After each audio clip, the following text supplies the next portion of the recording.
needs of government. I came here personally, not only as a premier, but as a parent, to come and give support to another parent on the pain that they are going through. What has happened to this family is not only cruel and painful, even animals don't behave like this. So we are only coming here to strengthen the family, to give them the support, but to tell the police to leave no stone unturned until we get everything that we need.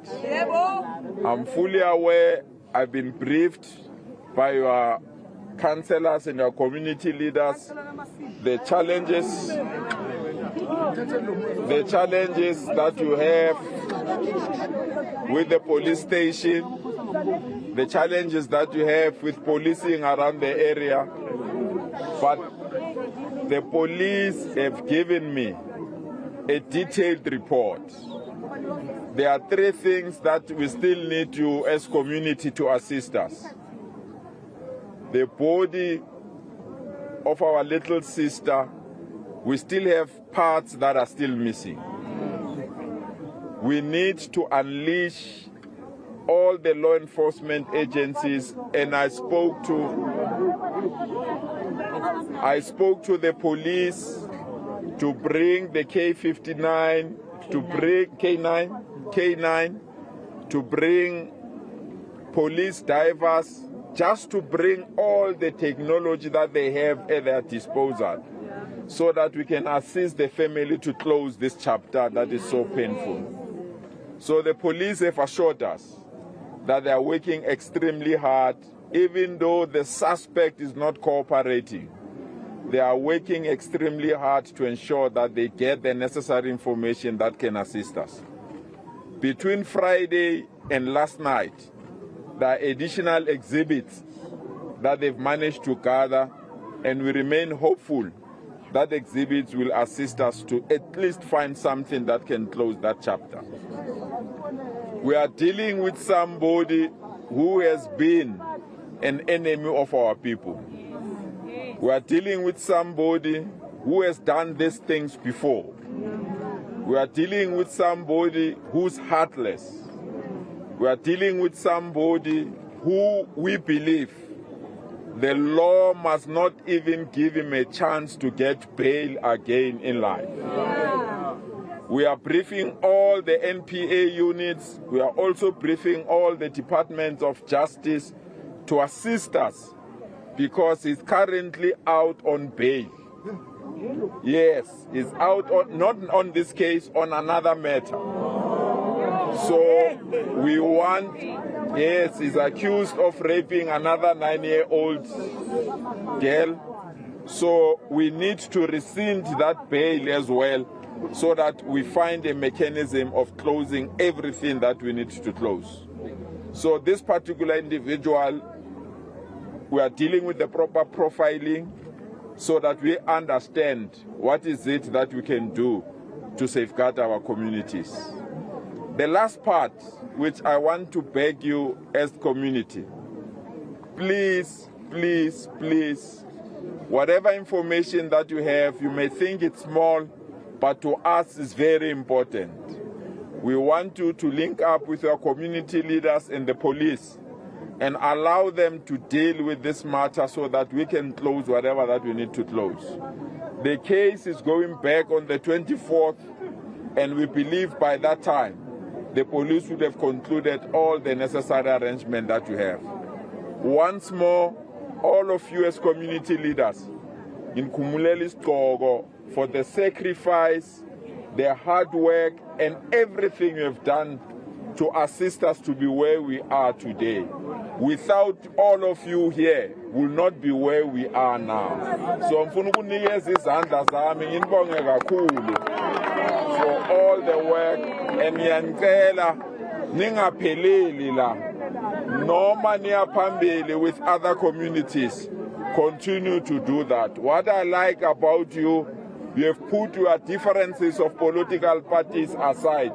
You are working together as society, as community, And for that, I'm very grateful. Thank you so much. Thank you. Do you want me to wait? Yes. Premier, thank you so much for your time. Slinda Lomasigana from ENCA. Maybe can you just perhaps your thoughts on the fact that this is somebody who is suspected to be a previous offender in this community, and how the justice system in particular has handled his previous matter and your expectations with this particular matter? Slinden, I'm presiding over painful things. And before we can go and blame other institutions, I'm of the strong view that we need to strengthen our capacity. We woke up, 9 or 6 beautiful girls were dumped in our CBDs. And to me, they are not statistics, they are human beings. We woke up over the weekend, a pastor in a church was shot dead, and people inside church were shot. We are here, a 4-year-old girl has been killed. We can blame whoever wants to blame, but this thing that is called crime and lawlessness is completely out of control. So we have to suspend everything. And I raised this with the MEC, I raised this with the police. It's no longer a question of we don't have money. And I said to them, I will stop everything that is meaningless and put resources to confront crime. If we can't confront crime, we'll be in this situation literally every week. So we need to put a new capacity-driven strategy to fight crime. We need to put the resources, but we need to take advantage of technology to fight this thing. Let's be quite frank and be quite honest. Do you think the church, and I'm going to that church now when I live here, do you think that church would have anticipated somebody will come in and shoot at them? They were praying. If you can't be safe while praying, where will you be safe? If you can't be safe inside a church, where will you be safe?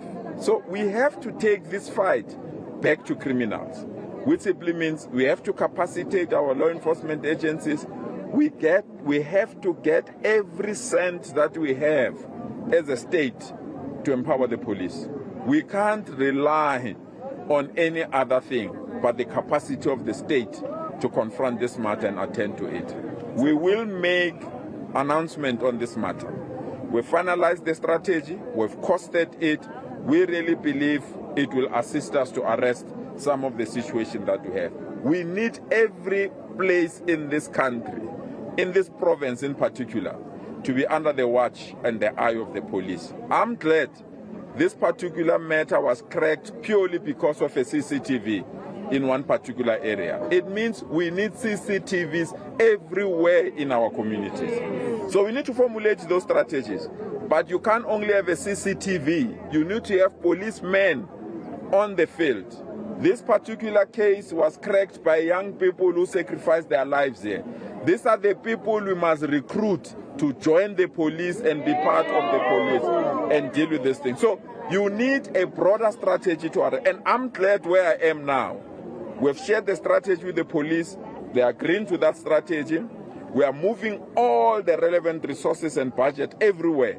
We are confronting this problem of crime and lawlessness. This is pure lawlessness, and we must close it and confront it. Premier, does the strategy involve maybe in the interim having maybe a mobile police station in the meantime, because strategies tend to, depend on budget and not this one. Wait and see. Because the community say they don't have a police station here.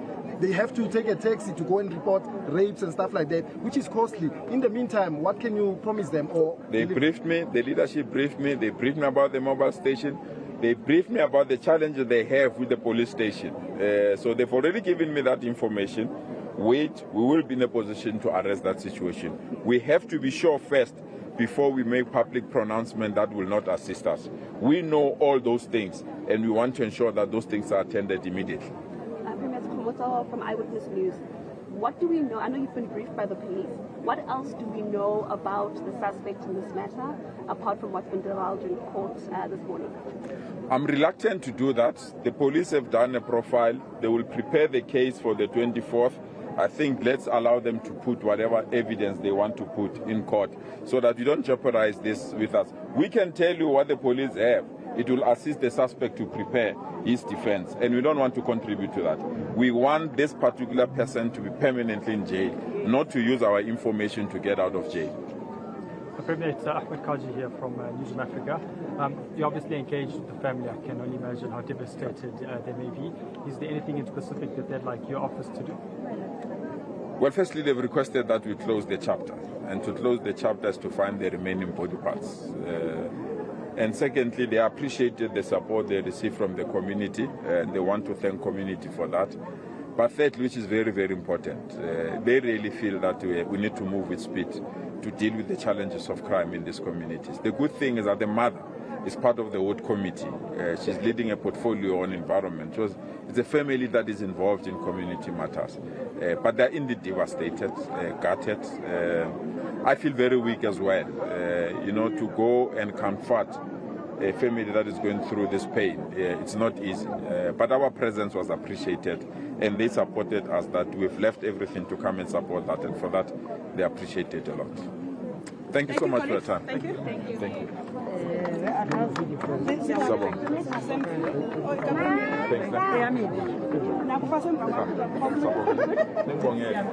Right, that is Gauteng Premier Panyaza Lesufi outside the home of Bokgabo Poo. That is the 4-year-old little girl who was reported missing by her family last week, Monday. The very next day, the arm of a child was found, and then the rest of her body was also found mutilated. A man whose name is Ntogozo has appeared in court today, that is in the Benoni Magistrates Court today, with charges against him pertaining to her murder. He is, as you heard from the Premier and even community members who've been speaking to Slindelo throughout the course of the day, out on bail for the alleged rape of a 9-year-old. And the family saying that had he been kept in jail and not been given bail for that particular case, Bokgabo would still be alive today. So the Premier there promising the community members who were very angered outside the family home today, promising them just a few moments ago that he is in contact with the police, he is in contact with the National Prosecuting Authority, and he's in contact even with the Justice Ministry to make sure that if found guilty, he does not see the light of day, but also to make sure that they fast-track this case so that the family can find closure. Of course, you know that our reporter Slindelo Masigani is out there, and she'll be giving us updates here on ENCA throughout the course of the day, so do stay tuned.